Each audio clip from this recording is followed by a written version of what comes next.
Welcome back to Monumental. If you're like me, then you're always looking out for new information and learning from those that have done it before us. That's why lately I've been listening to David Meltzer's podcast, The Playbook, where he sits down with CEOs, entrepreneurs, and Hall of Famers and listens and learns from their playbook to success. So guys, go out today, download and subscribe David Meltzer's podcast, The Playbook, and have a monumental day. Hello, and welcome to Monumental, where we sit down with entrepreneurs, leaders, visionaries, and big thinkers making monumental change. Here's your host, Evan Holiday.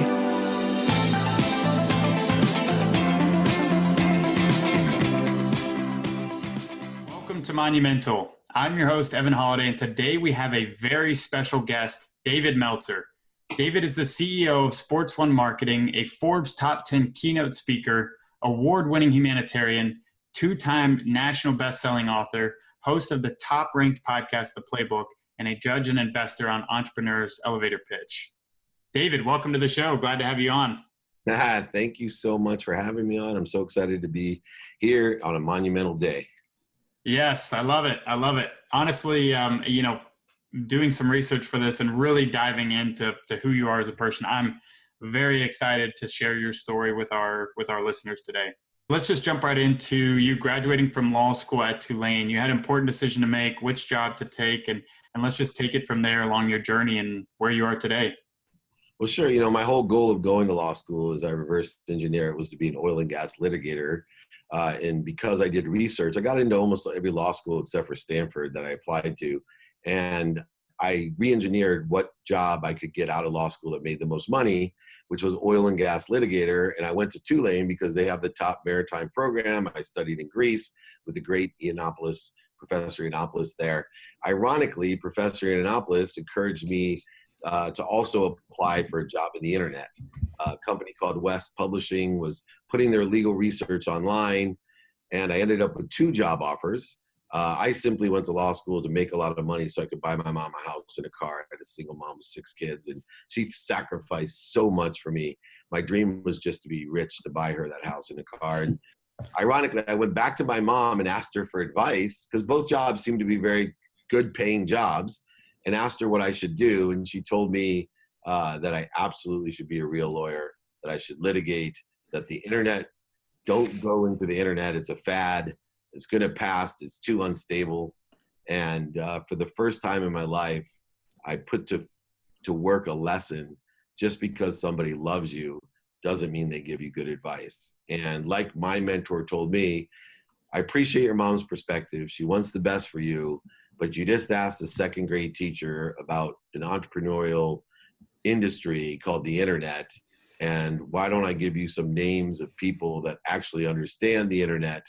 And so I talked to a few people that were in that business, people at Accenture, which was Anderson Consulting, some professors at my law school as well on the business side. And I determined that working in the internet was going to be a much better opportunity for myself.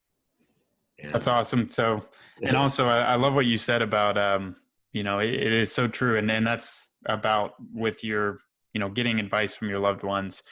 It's usually, or in some cases, it's not the best advice that you can be going with, given that, leaning on people on what their expertise and what their, what they know best, I think is so important for people to remember and take into account who you want to emulate or who you look up to when you're making those decisions. Absolutely. I think it's important too, because we end up manifesting what others want for us all the time. We had advice from others, or we take their advice without asking, and we manifest what the people closest to us want us for us, and then we resent them for it, and we end up ruining the closest relationships we have from the people who love us most because we were able to manifest what they want for us, instead of understanding and being more interested than interesting on what we want for ourselves. And I always tell people, look, the why is easy. The what and the how, those are the hard parts. Most people don't know what they want, and they don't seek the advice or counsel of those people that already have it. That's the best way to figure out what you want, is ask the people who already have what you want, how did you get it? What is it like? Oh, yeah. And then you can align your why to see if you can infuse purpose or passion and profitability into what you want. Yeah, I love that. And you said it like, just don't be afraid to ask. I think that's so true. And going back to like, my dad has worked for one company his entire career, and I love my dad. And we're very close. But I don't take certain advice from him because I want something much different than that. So I think that's so powerful. And it's fine to say, right? You can love somebody that doesn't do what you want to Right. do or know what you want to know. You can still love them. There's a lot of people in my family that I love, but I don't actually like, right? I don't have common interests with them. I don't have anything to really converse about. It's not people that I would call and invite out to go sit at a football game with me or watch a game or go to, sporting events at all. That's what I Right. like to do. I'm fortunate enough that my family, my relative family, most relative family really enjoys those types of things. So I do get to love and like the people around me. I love it. And so what you said about getting, your dream was to help your mom get a house. I feel like that is something that really resonates with myself. It resonates with a lot of our listeners, where that is something where it's like you just want to provide for your family, especially if your parents don't have as much. For myself, it's helping our girlfriend's mom with a house, and that's something that would be amazing for both of us.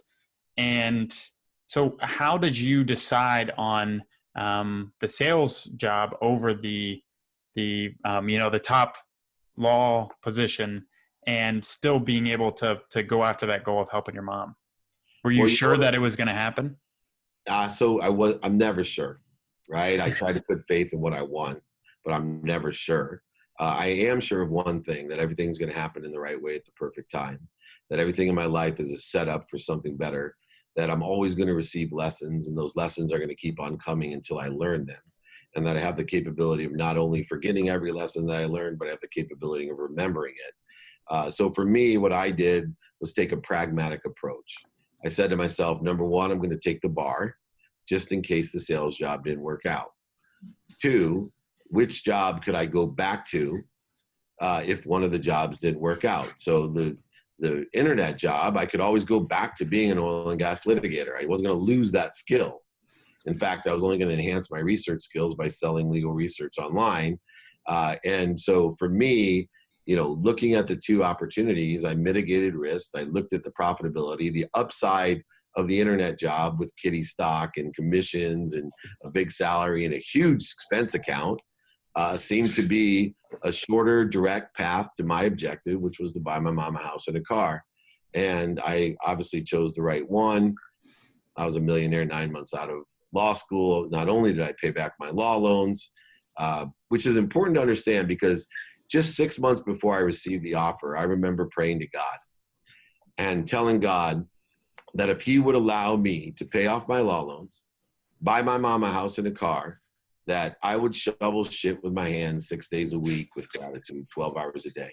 That's the level of sacrifice that I was willing to give. And I say that in full faith. I was more than happy, and I would have put love into it, knowing that each shovel stroke that I took was that much closer to making my mom happy, to showing her how much I loved and appreciated her. And I know a lot of people may not understand that, but I think it has a lot to do with my gratitude and success that I had early on in my life, because no matter what I did, it was so much better than shoveling shit with my hands 12 hours a day, 6 days a week. So to work 16 hours a day, to drive around and stay in hotels and eat fancy food, or I actually got a $25 a day per diem to eat, and I would pack peanut butter and jelly because I wanted to save the money, because that's how I was going to pay off my law loans, was with the extra $175 a week from the food I wasn't eating. So I did all types of different things with a different perspective of gratitude and forgiveness and accountability. I was inspired, and people say, "Oh, you're so lucky. You've always loved what you do." That's BS, man. I don't love what I do. I learned to love it. You think I love selling research online? You think you love being a sports agent? You think you love, going and flying red eyes and all? No, I learned to love it. I find the light in everything I do. I find purpose and passion in the profitable things. I look at time as activity I get paid for and activity I don't get paid for. People say, "Oh gosh, you work so much. I see your videos. You're all over the place. How do you do it?" I don't work. I don't work. I have activity I get paid for and I don't get paid for. Why do you have to put a judgment or condition or a resistance and call it something negative that it's hard, right? Because everything I do, I get to do. Unfortunately, everything most people do, they have to do it. The minute you call something work, you have to do it. I have activity I get paid for that I get to do, and I got activity I don't get paid for that I get to do. I get to do everything that I want to do because I choose every day, whether it's meditation, working out, going to the office, doing books, radio, podcast, TV, speaking engagements, whatever it is I do it because I have learned to love it and I get paid for it. Yeah, that is powerful. There's so many directions we could take this, David. I think the powerful thing, the mindset shift, and it took me a while to go on this journey too, of just saying, okay, well, if I really want some big monumental goals and I want to achieve those big monumental goals and make massive change in the world, I am going to have to make sacrifices. And that's part of the journey. That's part of the learning process. And that, like you said, making that shift from not having to do it to wanting to do it. And also understanding that, in any process of accomplishing a goal, there's always going to be parts of it that aren't that fun, or are maybe you don't enjoy at first, but knowing that it's one step closer to your outcome. I mean, one quick example: last night I was at a Metro Council meeting till 11 o'clock at night. I got there at 5 p.m. and it was for a rezoning, and it got passed automatically. I didn't even need to show up, but I was there for 6 hours. I was like, well, that was an experience, an obstacle, but I learned so much from it, and we're moving forward. Yeah, it's really interesting that you said we may not enjoy it at first. Well, that's the key indicator right there, right? So if we're doing something, an activity that we're not enjoying, well, then let's change our mindset.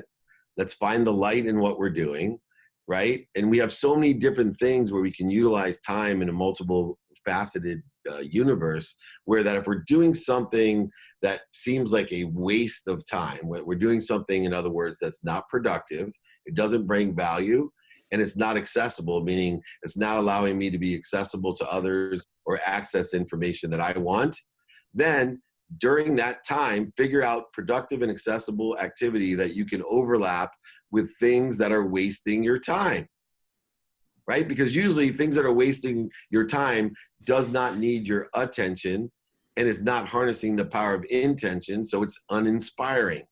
So what I do is always have in my arsenal multiple activities that I can do that are inspiring, that allow me to be productive and accessible at all times. So what are those activities?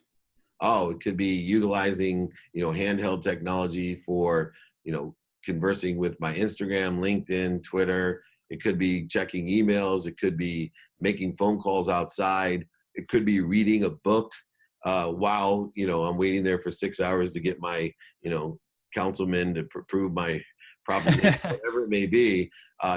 Airplane rides. People say I fly more than most people on earth. And they're always like, oh, how do you do it?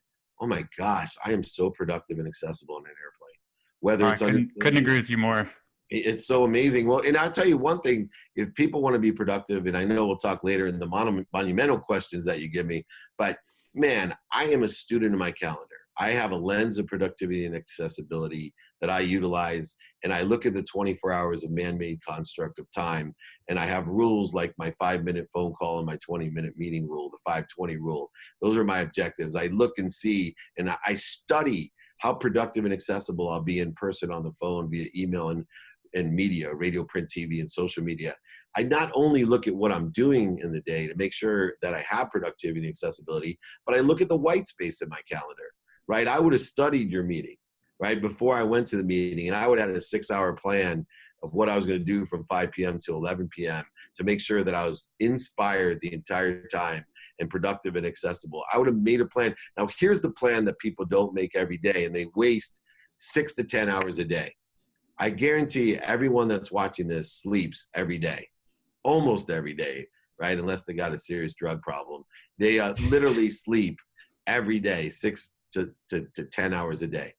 Nobody makes a plan. Nobody studies sleep. I do.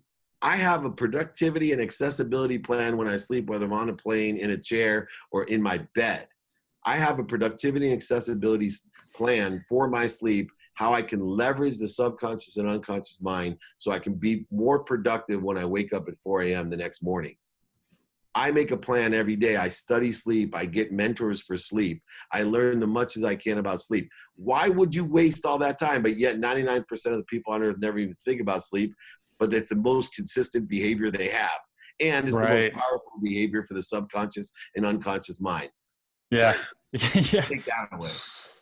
That's amazing. I've never actually thought about that. Honestly, like you're blowing my mind right now. Like, it's like, yeah, we spend a third of our life sleeping. Why don't we pay more attention to it? Why don't we put concerted effort, energy, action, attention towards this and actually, become a student of sleep, and be a better sleeper so that it can fuel us for the next day.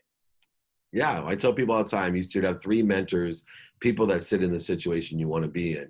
Well, one of the first mentors that you should get if you subscribe to this is a sleep mentor, right? Because it's the most consistent behavior that you have.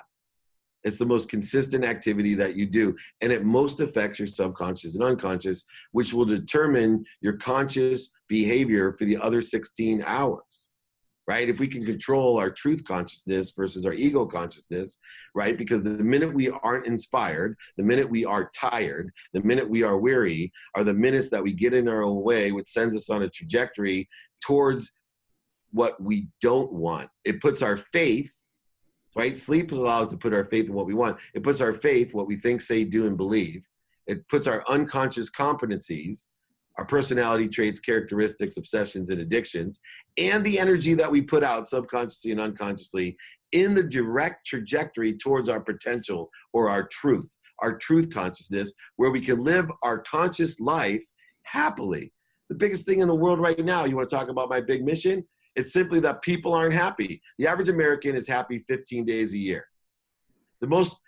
Literally, the number one cause of death of people under 50, those are the most productive people on earth, people under 50. The most cause of death, the biggest cause of death is suicide. We got a happiness problem, man. We got a happiness problem, and I'm looking for 1,000 people to empower 1,000 people to empower 1,000 people to be happy. I'm going to impact 1 billion people. You want to have monumental ideas? You want to have monumental asks? Well, then you figure out the math of it. And the math of it to me is I have the power, the capability to impact 1,000 people like you that will impact 1,000 people to impact another 1,000 people to be happy through gratitude, through forgiveness, through accountability, and the methodology of inspiration. If you can help me, and all I need is 1,000 of you, and 1,000 times 1,000's a million, and 1,000,000 times 1,000's a billion, I can change the whole world because we together, you and I, together can make 1 billion people happy. And the minute the collective consciousness is a happy 365 days a year, watch how this world changes. Man, I can feel the transcendence, just like the energy from that. I mean, it is so true, and that aligns so much with what I stand for and what this podcast Monumental stands for. It really is about having that ripple effect of empowerment, and also just changing the switch in people's mind and giving them the power to actually do whatever it is they want in life and make that massive change. And that's the same thing for me. I mean, I want to have billions of lives impacted by what we're doing, both through our housing and through Monumental and different platforms like that. So it is so true. It's like, if you just start with 1,000 people, and I love that because that's so much more tangible to a lot of people. Some people just can't wrap their head around big numbers. But if you can put it in that, like, look, 1,000 people, it just takes 1,000 people. Like, anybody can do that. Well, that's the thing today that's different than in the past. I'm a little bit older than most people on the internet, a little bit older in general, but we now have the capability that every person that you run to on earth, on average, has 1,000 people that they influence, right? Because of the aspect of social media, most people have about 1,000 people, where, in the traditional world, we would only have our basic community. In fact, when I was young, my grandfather used to tell me, right, you're lucky if you have as many friends as you have fingers on your hand, right? That's all you need in life. Well, most people have 1,000. So if I can empower you, and I promise you have more than 1,000 followers, don't you? Oh, yeah. Right? And if I can empower you to empower another 1,000, to empower another 1,000, we are at 1 billion people, and I can give simple philosophies that will make you happy. Like, you get to do everything. You don't got to do it. If you look at everything through appreciation, meaning be thankful for everything that comes to you, add value to you and appreciate it, meaning adding value to it and give it away, right? So live in gratitude. Know that there's only lessons in life. There's no mistakes when you have forgiveness. The lessons will keep on coming until you learn them. The minute you learn a lesson, it's not a mistake, it's a miracle. Miracles make us happy. So you got gratitude, empathy, forgiveness, and then be accountable, right? Realize that you are in control of your existence, meaning everything that comes to you, right? You just have to take accountability and say, what did I do to attract this to myself? And what am I supposed to learn from it? And then just realize that the first step in life is to be inspired, not to look outwards. We're looking outwards. We're naming things. We're putting conditions and judgments. I'm looking around my office, right? I got tables, chairs, a hat stand, and pictures on the wall. You know what the most important thing between all the things I just mentioned and the judgments and conditions I put on it? It's all the space all the space between the things that I name and I put conditions and judgments on are the oneness of the universe. Oneness of the universe, that everything is connected by the space in between each thing, that we have an illusion that that's what's named. They're all named the same thing: inspiration, in spirit. Look, there are no coincidences. Coincidences are a mathematical equation. When two angles coincide with one another, it's a mathematical occurrence. So why do you think it's any different when the things that you want appear in your life as a coincidence? It's not. It's a mathematical equation that you're putting faith in what you think, say, do, believe, in the unconscious competencies of your personality traits, characteristics, obsessions, and addictions, and the energy that you're putting out. That's what's creating the coincidences. So start looking at things with appreciation and forgiveness and accountability, and you'll live an inspired life. And most importantly, allow that inspiration to go through you for others, and just get your own 1,000 people. So let them get their own 1,000 people. Let's change the world the right way. Let's create abundance. Let everybody live in truth consciousness, not in scarcity. There's enough of everything for everyone. There's more than enough of everything for everyone. And it's a matter of mindset. So instead of focusing on the exterior, projecting our insecurities, worrying about all these different things that mean nothing, right? Let's create profitability, passion, and purpose in everyone's life by teaching them the correct mindset, which is the more than enough mindset, that everything comes through you for others. And how do you empower others to really take that shift? Because it's funny. Everything you're saying is what my mom had talked about growing up. She was very in touch with oneness and spirituality and abundance. And I just didn't appreciate it growing up. I really didn't. I was like, oh, my mom's a little frou-frou, and I loved her. I love my mom. Wife and my mom, where they were woo-woo. You can call them frou-frou. They're all woo-woo, and I was lost. And exactly. Well, I'll tell you how you do it, right? You have podcasts like The Playbook, so you get into the minds, the game set, the mindset of the greatest people on earth, sports, business, etc. You write books like Connected to Goodness, Compassion and Capitalism, my new book, Game Time Decision Making. Write it out in a pragmatic manner, telling stories, teaching the lessons that hopefully not only can be taught, but reminded of and accessed, so that people can impact other people. And because we have social media that allows us to capture what we do, the great ideas that we have shared, the great ideas that come through me from a higher source, since I have the ability to capture it, amplify it through my podcast, The Playbook, the books that I've written, all the different speeches that I give, Instagram, LinkedIn, etc., YouTube, now I can perpetuate it and amplify it in the correct manner, so that more and more people can access and remember the lessons that they already know. To be happy, to look at it as a glass half full. You get to do everything to infuse profit, purpose, and passion. You can't give what you don't have. There's nothing wrong with money. Money doesn't buy happiness, but money allows you to shop. You are not taking away from anyone if you make a lot of money, especially if you allow it to go through you. There is not a scarce universe that if you got so much, someone else isn't going to get it. It's just the opposite, especially if you allow it to come through you for others. All your ideas, all your inspiration, all your profitability, passion, and purpose, allow it to come through you to impact others, to impact others. It's so simple. It's just a mindset change that we have to consistently. It's like playing golf, my brother. You just can't pick up the clubs and shoot scratch golf. I've been doing this for decades. I've honed my skills so that I am an extraordinary scratch positive optimist. I'm a toptimist. I'm the top of all optimists. I have progress, not perfection in my life, but I have progressed exponentially with acceleration, not attaching my emotions to an outcome, simply focusing on how can I get more productive? How can I get more accessible every day? And if I just do a little bit every day, I get better and better, and I'm able to impact others to get better and better as well. And I love what you said about your company's mission, your life's mission, your work. It all centers around make a lot of money, help a lot of people, and have a lot of fun. So how did that get formed for you? And then also when along your journey did that form, or was that a progression? Well, it did form. And the reason it did is I used to be a manipulator, a liar, a back-end seller, an overseller, like most salespeople.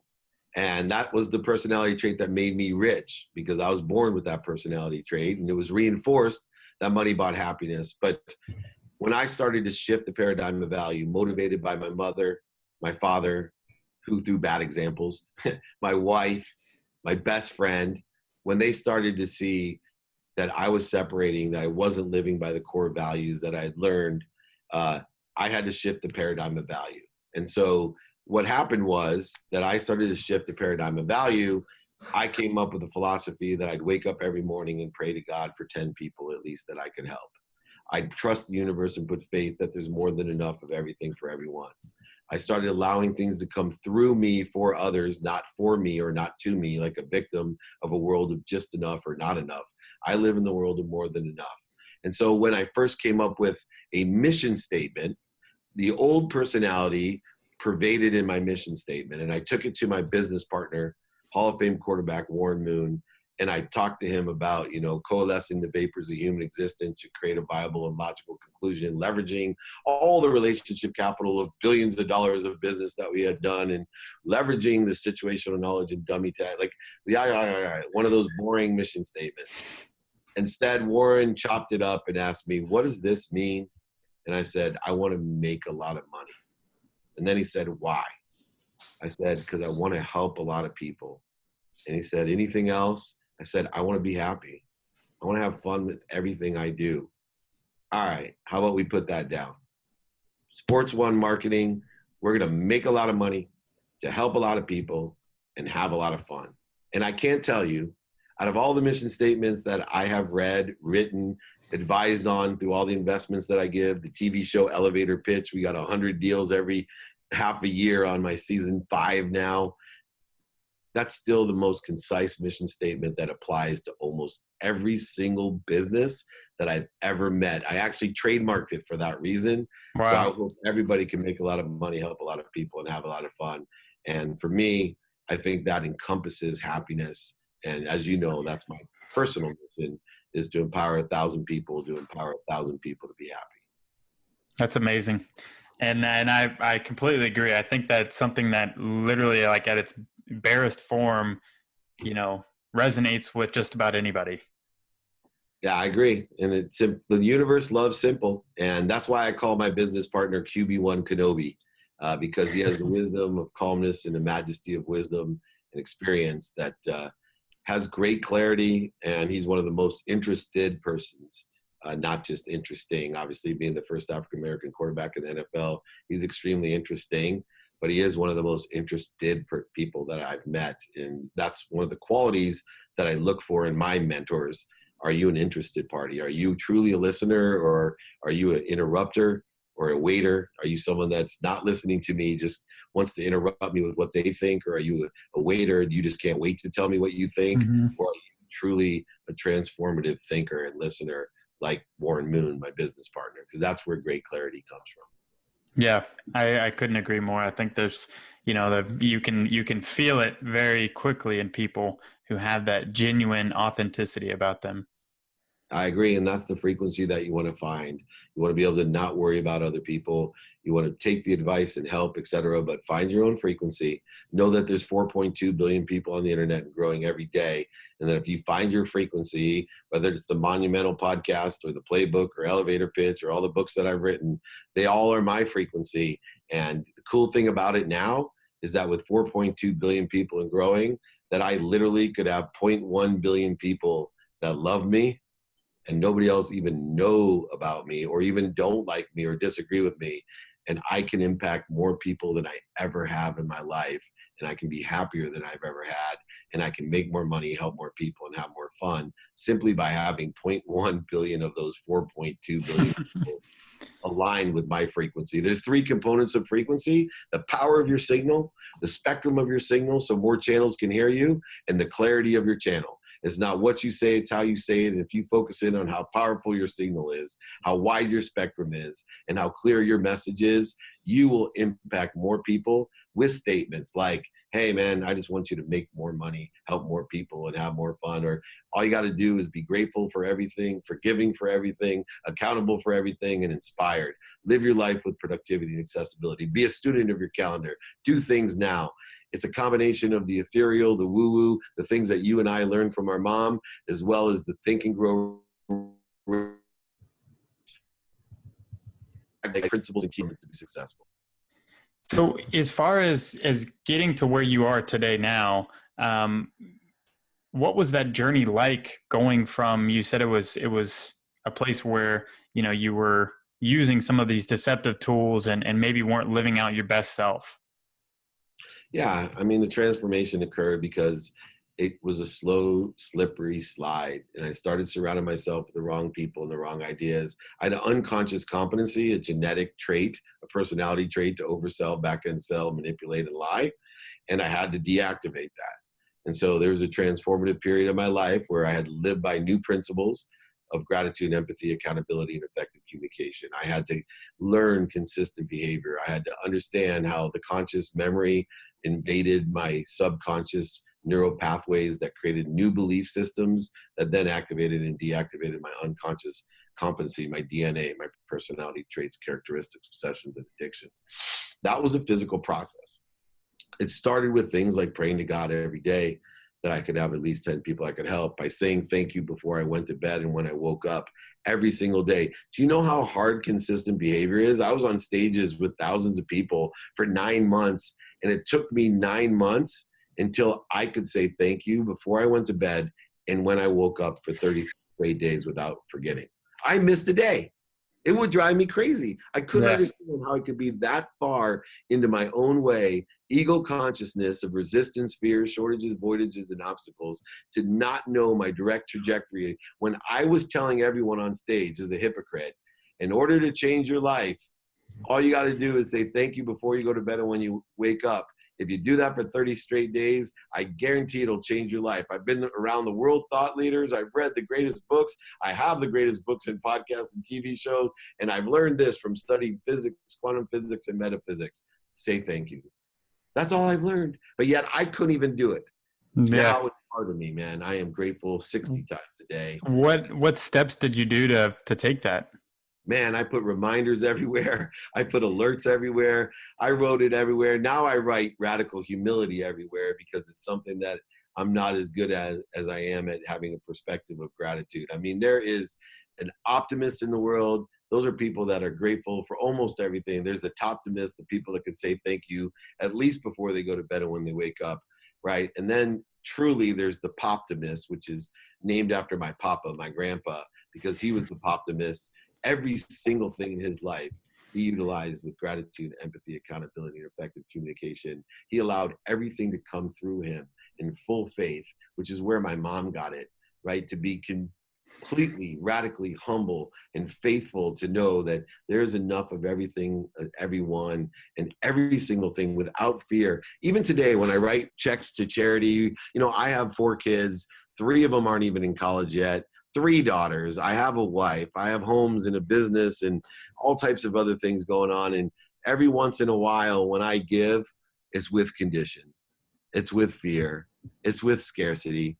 and I have to fight it. And I say that to everyone out there, that it's okay, because it just gets easier and easier to give. You just get more and more faith, meaning you will start thinking, saying, doing, believing, and have an unconscious competency and energy of giving, of abundance, of truly believing that everything comes through you. And when you keep reaching that potential, for that potential, you'll live an inspired life. You'll have more energy than you've ever had. You'll impact more people. When you walk in a room, it'll light up. People will turn around and smile. That's how you know it's not a coincidence that you're carrying the right energy. When you're bringing $100 of energy and only asking for 20 back, when you're leaving a net 80 out there for other people, allow it to come through you. And as we get into the monumental questions at the end of this, I got to tell you, it's monumental ask, like you said. I tell people all the time, if you can give big, the harder part is to ask big. You are worthy of everything you receive, because it's going to go to everybody else, not you. Your job is to receive it, add value to it, and give it away. Receive it, add value to it, give it away. When you receive it, be grateful. That's appreciation. When you add value, just like your houses go up, it appreciates. And when you give it away, it truly appreciates, because you then will be given thanks, the greatest gift that you can be given. It's one, to give gratitude, but when you receive gratitude, oh boy, you're in the flow. I love it. Yes, I love the idea of like getting in the flow. And like you said, the monumental ask. I mean, I think the way we got you on the podcast is a direct example of that. It's like I made a monumental ask just through Instagram and connected through that, and then now through this podcast, we can then give it away. It can pass through me and pass through the podcast and pass through you and pass through on to other people that are listening to this, so that they can gain that knowledge and learning and inspiration and vibration just by listening to this podcast, and take it on and pass it on to another 1,000 people. You got it, my friend. And that's what I hope for. That's why I came on the podcast. Nice. Well, let's wrap up with the monumental questions. What does success mean to you? Success is simple. It's happiness, right? Living an inspired life. So here's the definition of success.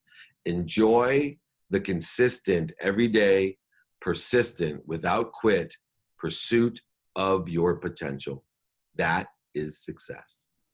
I love it. And it's simple. Do you have a morning ritual or daily habit? I absolutely do. Number one, you should have 2 separate rituals or routines, one for at home and one on the road. The one on the road should be more flexible and studied and put out. But the one at home for me is I wake up every morning at 4 a.m. I live the previous day to that target of waking up at 4 a.m. Everything I do, productivity and accessibility wise, is so I can wake up at 4 a.m. I make one quick prayer that God will give me at least 10 people that I can help, and I go into theta meditation for 20 minutes. I then put on my clothes and go to the gym for 1 hour every single day. I work out a minimum of 1 hour. Then I go home and I spend family time. And through that family time, I spend with my daughters who are home at the time, my son and my wife, and I'm also a student of my calendar, reviewing what I reviewed the night before of how productive and accessible I'm going to be in person, on the phone, via email and media, including the white space of the calendar, including my sleep for that night, so I can be productive enough to wake up at 4 a.m. and live an inspired life. At 7:30, I leave for work. I have one of the best executive coaching and life coaching practices in the world, which I take on from 7:30 to 8 a.m. I then go to work at 8 a.m. and proceed to execute on the plan that was made by being a student in my calendar. At 4:45, I leave the office and do executive coaching on the way home. By 5:15 to 7:30, it's all family time. 7:30, I now do my student of the calendar, write, read, do as much as I can with my wife. She has certain things she do, and I'll spend from 7:30 and my son usually 7:30. I tuck my son in at 9 p.m. and then 9 p.m. My goal is to do as much as I can to be productive and accessible, personally and professionally, which is part of my student of the calendar plan, until I pass out. My goal is to stay awake until 11 and then wake up at 4. Sometimes I don't make it to 11 because I've used too much energy during the day and I'm out, and so I may fall asleep with my laptop in my lap at 9:30 or 10 o'clock, or even sometimes before my son goes to bed. But usually I try to make it to 11. I love it. So in closing, I know you have your book coming out, Game Time Decision Making. Do you want to talk a minute about that? Yeah, so game time decision making is all the lessons that I've learned about what is critical awareness, right? Awareness is decision making, and I feel that I can empower people by making good decisions. And the decisions are off of the assumptions that we make consciously, subconsciously, and unconsciously. And I use sports stories to teach those lessons, right? People love lessons, but they don't want to be told lessons or taught lessons. So what I do is I present a lesson and tell a story so they can learn the lesson, experience the lesson, and hopefully remember the lesson and execute on it. It was the #1 new release on Amazon, and Forbes had voted it the best book to read this summer for 2019. So if anybody wants to check it out, go on Amazon, grab that. I'll be happy to sign it. For anyone that wants to come to a meetup, send it to me, whatever you want to do. Please, though, enjoy and empower others to empower others through game time decision making. I love it. And guys, we'll put a link in the show notes to pre-order or order your book of Game Time Decision Making. I've already pre-ordered mine, so make sure to get a copy of that. And in closing, how can our followers and listeners reach out to you or follow you, David? Right. So at David Meltzer on Instagram, David Meltzer on LinkedIn, David Meltzer on YouTube. Remember David Meltzer. My website, though, is D Meltzer, first initial, last name. Remember the name David Meltzer and be kind to your future self and do good deeds. Thank you so much for the opportunity. Live your life monumentally. Yes, I love it, guys. Have a monumental day. Take care, my friend.